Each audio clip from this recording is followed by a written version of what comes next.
সিংহ যখন ধরার জন্য ছোটে সে শুধু সামনে তাকায়, সে পিছনে তাকায় না। আর হরিণ 100 কিলোমিটার বেগে ছোটার পরেও সে ধরা খেয়ে যাবার ভয়ে বারবার পিছনে তাকায়। আর পিছনে তাকার কারণে ওর গতিটা স্লো হয়ে যায় আর সিংহের হাতে বধ হয়ে যায়। পিছনে তাকাবার সময় আমাদের নাই, চিল্লায় বলো ঠিক কিনা? বয়স হয়ে গিয়েছে, সোজা বাপ মাকে বুঝাবা, বাপ মা বিয়ে দিলে না দিবে তোমাকে প্রতিবাদ করে হলো বিয়ে করতেই হবে, ঠিক কিনা বলো? বিড়ালের মতো 500 বছর বেঁচে থাকার কোনো লাভ নাই, সিংহের মতো 1 ঘন্টা বাঁচতে চায়। হ্যালো গাইস, কেমন আছেন সবাই? আশা করছি প্রত্যেকেই ভালো আছেন। গাইস, নতুন ভিডিওতে আপনাদের সকলকেই স্বাগত জানাচ্ছি। আজকের এই ভিডিওতে আপনারা দেখবেন বাংলাদেশি বক্তাদের বিশ্বকাপানো কিছু ভাইরাল বক্তব্য, যে ডায়লগগুলো মুহূর্তে কাঁপিয়ে দিয়েছিল সোশ্যাল মিডিয়ার বিভিন্ন প্ল্যাটফর্ম। যে যারা সেলফি উঠায়, মানে নিজের ছবি নিজে উঠায়, ও তার সিরা অপ্রতিবন্ধী, আর ব্রেনের সমস্যা, ও ভালো ডাক্তার দেখানো দরকার, প্রয়োজনে পাবনা। এখন নিজে ঠুস করে ওরাল দিছে, বলছিল শেখের বেটি পালায় না, তুই পালাইছিস, তোর 14 গোষ্ঠী সহ পালাইছিস। স্বপ্ন মানে পাশে থাকা, স্বপ্ন মানে কি? পাশে থাকা, তার দায়িত্ব নেয়া, রেসপন্সিবিলিটি নেয়া, তাকে খাওয়ানো, তার ভরণ পোষণ দেয়া। কেউ যদি আপনার স্ত্রীর দিকে খারাপ চোখে তাকায়, আপনি তার চোখটা পর্যন্ত তুলে ফেলবেন, এর নাম বিয়ে। সুতরাং গাইস, আমাদের সাথে আপনিও বাংলাদেশি জনপ্রিয় ইসলামী বক্তাদের রাজনীতিক প্লাস মোটিভেশনাল ভাইরাল বক্তব্য একসাথে এক ভিডিওতে দেখে উপভোগ করতে চাইলে সম্পূর্ণ ভিডিওটি দেখার বিশেষ অনুরোধ রইল, কেননা ভিডিওর শেষে থাকা বক্তার বক্তব্যগুলো শুনলে গায়ে কাটা দিয়ে উঠবে। ইসলামের বিরুদ্ধে, নবীর বিরুদ্ধে একটু শব্দ করলে বাংলাদেশে কাউকে সাথ দেওয়া হবে না। ও যুবকরা, সমাজ তোমাদের জন্য গর্ব, সমাজ তোমাদেরকে দিয়ে গর্ব, এবং এই ভোটের জন্য তোমাকে লড়তে হবে। সেই লড়াইয়ে তোমার পাশে আমি এবং আমরা থাকবো ইনশাআল্লাহ। একটা মাইকম্যান এই শীতকালের সিজনে এমন কোনো দিন নেই যেদিন সে ওয়াজ শোনে না। এদেশের ওয়াজ যদি মানুষের খুব বেশি একটা কাজে আসতো, সবার আগে ও সবচাইতে ভালো মানুষ। গাইস, ভিডিওর শুরুতে রয়েছে মুফতি আনিসুর রহমান আশরাফি হুজুরের কিছু ভাইরাল বক্তব্য। ওই দেখেন, ওই অপদার্থ কি করে দেখেন, দেখছেন? দেখছেন ভাই, কি পরিমাণ অপদার্থ দেখেন, কি পরিমাণ বেহায়া। চিন্তা করছেন? হ্যাঁ, এটাই জীবন। রিসেন্টলি হুজুরের এই বক্তব্যগুলো শর্ট প্ল্যাটফর্মের মাধ্যমে আরো হাইলাইট হয়েছেন। ওই দেখেন, ওই অপদার্থ কি করে দেখেন, দেখছেন? দেখছেন ভাই, কি পরিমাণ অপদার্থ দেখেন। এছাড়াও গাইস, হুজুরের একজন চরম লেভেলের ভক্ত হচ্ছেন আমার এক ফ্রেন্ড। পার্সোনালি হুজুরের মোটিভেশনাল কথাগুলো আমার কাছে অনেক ভালো লাগে। সুখের বেলায় অনেকেই মিলে, দুঃখ পেরেশানিতে কেউ মিলে না, কেউ মিলে না। তোমার বাবার চোখ বন্ধ হলে না বুঝবা দুনিয়া কাকে বলে। তোমার বাবার উপার্জন শেষ হয়ে গেলে না বুঝবা দুনিয়া কাকে বলে। তোমার কাঁধে যখন উপার্জনের দায়িত্ব আসবে, তখন না বুঝবা দুনিয়া কাকে বলে, রোজগার কত কষ্ট। তো যাই হোক গাইস, এরপরের লিস্টে রয়েছে মাওলানা মিজানুর রহমান আজহারি হুজুরের কিছু ভাইরাল বক্তব্য। এত মায়া, এত ভালোবাসা কই যাবে? কেউ থাকবে না, সবাই আপনার অন্ধকার কবরে রেখে দিয়ে চলে আসবে। উপরে বাঁশের কঞ্চি, তার উপরে মাটির চাপা, অন্ধকার আর অন্ধকার। এই অন্ধকার যেন শেষ হতে চায় না, শুধুই অন্ধকার, ঠিক কিনা? হুজুরের এই বক্তব্যগুলো শুনে হাজারো যুবক তার জীবন পাল্টে ফেলেছে। একটা কথা জীবনের সাথে সেট করে নিতে হবে, আমি জিতি নয় শিখি, আমি কখনো হারি না, আমি কখনো হারি না, আমি হয় জিতি নয় শিখি। চিল্লায় বলো ঠিক কিনা? আপনি টেনশন করবেন না, আপনি চিন্তা করবেন না, কারণ ফাইন্না মাআল উসরি ইসরা, indeed with every hardship there is ease. প্রত্যেক কষ্টের পরেই আনন্দ আছে না নাই? প্রত্যেক দুঃখের পরেই সুখ দিয়েছে কে? এছাড়াও হুজুরের রাজনৈতিক বক্তব্যগুলো মারাত্মক লেভেলের। প্রতিবেশী দেশকে বলবো, আপনারা নিজের চরকায় তেল দেন, আপনারাও শান্তিতে থাকেন, আমাদেরকেও শান্তিতে থাকতে দেন। সব চেঞ্জ করা যায়, প্রতিবেশী চেঞ্জ করা যায় না। কিন্তু প্রতিবেশী হলে বন্ধুত্বপূর্ণ আচরণ করতে হয়। প্রতিবেশী যদি বন্ধু না হয়ে প্রভু হতে চায়, এরকম দানব প্রতিবেশী কেউ চায় না। তো যাই হোক গাইস, এরপরে আমরা দেখবো আবরারুল হক আসিফ হুজুরের ভাইরাল বক্তব্যগুলো। যেই মেয়ে বলবে আমি কিছু বুঝি না, আমার কেউ নাই, আমি একা, বড্ড একা, ডাল মে কুছ কালা তো জরুর হ্যায় ওয়াহাঁ পে। জাস্টিফাই করবা, বুঝে শুনে বিয়ে করবা, বিয়ে জীবনে একবার, এখানে হারলে পুরো জীবন তুমি হেরে যাবা। আসিফ হুজুর মূলত বর্তমান জেনারেশনের পোলাপাইনদের লাইফের সাথে মিল রেখে বেশিরভাগ বক্তব্যগুলো দিয়ে থাকেন। যা কপালে আছে আসবে, যা কপালে লেখা নাই তা আসবে না। অতএব যেই মেয়ে তোমাকে ছ্যাঁকা দিয়ে ব্যাকা করে দিয়েছে ওইটা ভুলে যাও, ওইটা তোমার কপালে লেখা নাই যুবক ভাইরা, বলো। এছাড়াও তিনি অনেকটাই মিজানুর রহমান আজহারি হুজুরকে কপি করার চেষ্টা করেন, তবে এটা কোনো খারাপ বিষয় নয়। পুরুষ মানুষের ছায়া খাওয়ার কোনো ওয়ে নাই, মেয়েদের জন্য একটা বিয়ে জায়েজ, পুরুষ মানুষের 4টা বিয়ে জায়েজ। ছাকা খাইলে মেয়েরা খাবে, আমাদের কোনো ওয়ে নাই যুবক ভাইরা। এনিওয়ে গাইস, এরপরে আমরা একটু আল্লামা মামুনুল হক সাহেবের গরম লেভেলের ডায়লগগুলোর দিকে যাই। একটা মাত্র জীবন দিছো, আর ওই একটা জীবন দিয়ে আল্লাহ তোমাকে কিভাবে দেখাবো যে আমি তোমাকে আর তোমার দিনকে কতটা ভালোবাসি। তুমি আমাকে 1000 জীবন দান করতাম, একটা একটা করে জীবন তোমার জন্য উৎসর্গ করে তোমার বান্দা আব্দুল্লাহ বিন হুযাফা দুনিয়ার সামনে প্রমাণ করে দিত ইমানদারের কাছে ইমানের দাম কত বেশি। মামুনুল হক সাহেবের এরকম গরম লেভেলের হুঙ্কারগুলো শুনলে গায়ে কাঁটা দিয়ে ওঠে।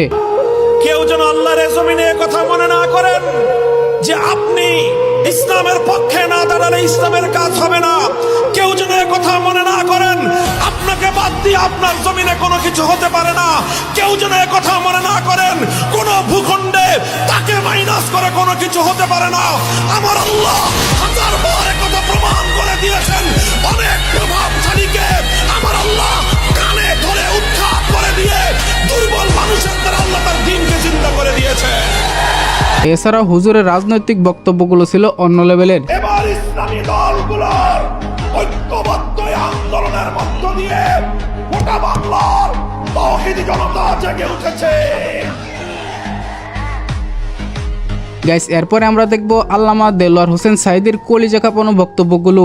এ কথা বিশ্বাস করো, বাংলাদেশের মুসলমানদের শরীরে এক বিন্দু রক্ত থাকতে শয়তানের তৈরি করা ধর্মনিরপেক্ষ মতবাদ বাংলার জমিনে কায়েম হতে দেওয়া হবে না, হবে না। আসলে এরকম একটা সাহসী ইসলামিক বক্তাকে হারিয়ে আমরা খুবই শোকাহত। আল্লাহ পাক উনাকে জান্নাতুল ফেরদৌস নসিব করুক, আমিন। বিড়ালের মতো 500 বছর বেঁচে থাকার কোনো লাভ নাই, সিংহের মতো এক ঘন্টা বাঁচতে চায়। উনার প্রত্যেকটি কথাই ছিল আগুনের গোলার মতো। জামাত ইসলামী এই দেশে নতুন ভুইভোর নয়, এদেশের কচুরি পানা নয়। 1.5 শতাব্দী ধরে জামাত ইসলামী এদেশে কাজ করছে। বোমা মারার রাজনীতি জামাত ইসলামী করে না। যাই হোক গাইস, এরপর আমরা দেখবো মাওলানা রফিকুল ইসলাম মাদানী হুজুরের রাজনৈতিক বক্তব্যগুলো। ফজলুর রহমানের মনোনয়ন বাতিল করেন। যদি আপনারা ইসলামের পক্ষে প্রমাণ করবার চান, যদি আপনারা এই দেশের আলেম উলামা ইমাম তাওহীদি জনতার পক্ষে প্রমাণ করতে চান, তাহলে ফজলুর মতো পাগলকে মনোনয়ন বাতিল করেন।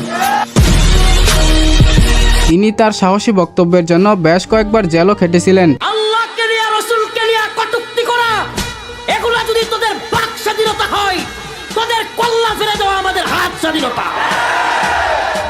রাজি আছেন না ইনশাআল্লাহ? আমরা ওপেন বলি, তোরা ওপেন বলতেছিস, আমরাও ওপেন বলি। আল্লাহ এবং রাসূলকে নিয়ে অবমাননা কইরা বাংলাদেশে কেউ টিকতে পারে না, তোরাও পারবি না। এমনিতে এই হুজুরের কথাগুলো অনেক ভালো লাগে। আপনার কাছে কেমন লাগে তা কমেন্টে জানাবেন। ডক্টর মোহাম্মদ ইউনূস সাহেব প্রধান উপদেষ্টা এবং তার প্রেস সচিব শফিকুল ইসলাম বিবৃতি দিয়েছে, তারা নাকি এই বাউলদের উপর যারা ইয়া করেছে তাদেরকে সারাশি অভিযান চালাবে গ্রেফতার করবার জন্য। হাসিনার বাপের দেশ মনে করতো হাসিনা, এখন যদি ইউনূস সাহেব মনে করে তার বাপের দেশ, হাসিনা তো ভারতে পালানোর জায়গা পাইছে, আপনি আমেরিকা পর্যন্ত যাওয়ারও সময় পাবেন না। গাইস, এরপরে আমরা দেখবো জামশেদ মজুমদার হুজুরের মোটিভেশনাল বক্তব্যগুলো। মুসলমান হয়ে মরো ভাই, এই যে আগুনে জ্বলে যদি পুড়ে আল্লাহ ছাই করে দেয়, ওটাকে আল্লাহ আবার জীবনের নদীতে ধুয়ে পবিত্র করে জান্নাতে ঢুকাই দেবে। আল্লাহর হয়ে মরো, আল্লাহর হয়ে মরো, সালাত ছাড়া বিকল্প নাই। আমি কি তোমাদেরকে জাহান্নামে ফেলতে আসছি এটাকে মনে করো? আমার নিজের গ্যারান্টি আছে আল্লাহ আমাকে আশ্রয় দিক। আমি আল্লাহর কাছে দোয়া করি, আল্লাহ আমাকে ও তোমাদেরকে ক্ষমা করে দিক। আমাকে আমার যত গুনাহ আছে, তোমাকে তোমার যত গুনাহ আছে, আমার মতো করে আমার যে যে গুনাহগুলো আছে, তোমার মতো করে তোমার যা যা গুনাহ আছে, আল্লাহ সবগুলো মাফ করে দিক। আমি এই দোয়া করি। হুজুরের এই অসাধারণ কথাগুলো সত্যিই কলিজায় গিয়ে লাগে। একটা মাইকম্যান এই শীতকালের সিজনে এমন কোনো দিন নেই যেদিন সে ওয়াজ শোনে না। এদেশের ওয়াজ যদি মানুষের খুব বেশি একটা কাজে আসতো, সবার আগে ও সবচাইতে ভালো মানুষ।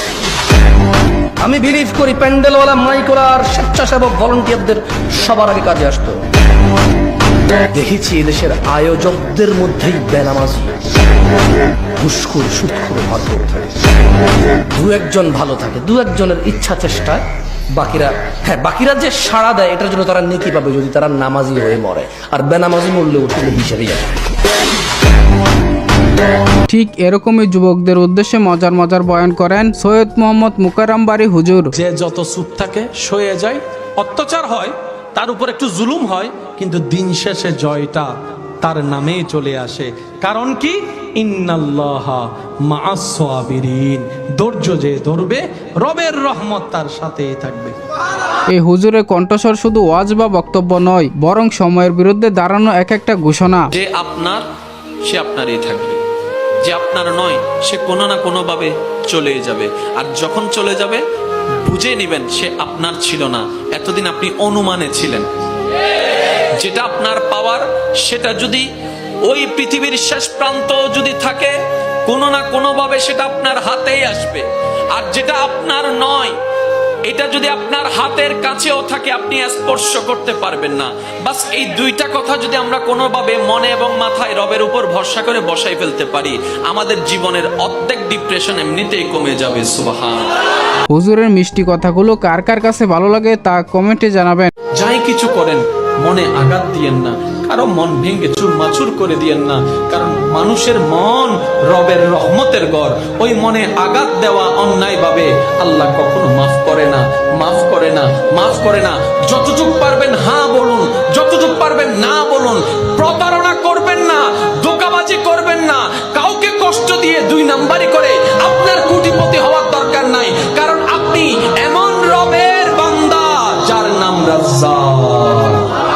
সো গাইস, এরপরে রয়েছে আবু দুহা মোহাম্মদ আদনান হুজুরের কলিজা কাঁপানো মোটিভেশনাল বক্তব্যগুলো। টাকার জন্য যখনই আপনি কারো কাছে মুখাপেক্ষী থাকবেন, তখনই সে সুযোগ পেলে আপনাকে দুইটা কথা শোনাই দেবে।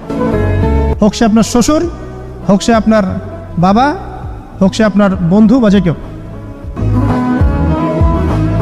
হুজুরের এই অসাধারণ বক্তব্যগুলো শুনে হাজারো মানুষের চিন্তাধারা বদলে যায়। হে আমার প্রিয়তমা, তোমাকে কতদিন দেখি না, তোমার চেহারা কতদিন দেখি না, তোমাকে কতদিন ছুঁইতে পারি না। হ্যাঁ, সবাই বলে তুমি আমার থেকে দূরে চলে গেছো, কিন্তু আমি জানি তুমি আমার কলিজার বক্ষ পিঞ্জরে আছো। যখনই কারো কাছে কিছু পাওয়ার আশা করবেন, আপনি কষ্ট পাবেন। কারো কাছে এত বেশি পাওয়ার আশা করবেন না। কার কাছে পাওয়ার আশা করবেন? আল্লাহর কাছে, যে আমি এই কাজটা করছি, আল্লাহ আমাকে পুরস্কার দিবে ইনশাআল্লাহ। আমি আত্মীয়তার সম্পর্ক বজায় রাখছি কেন?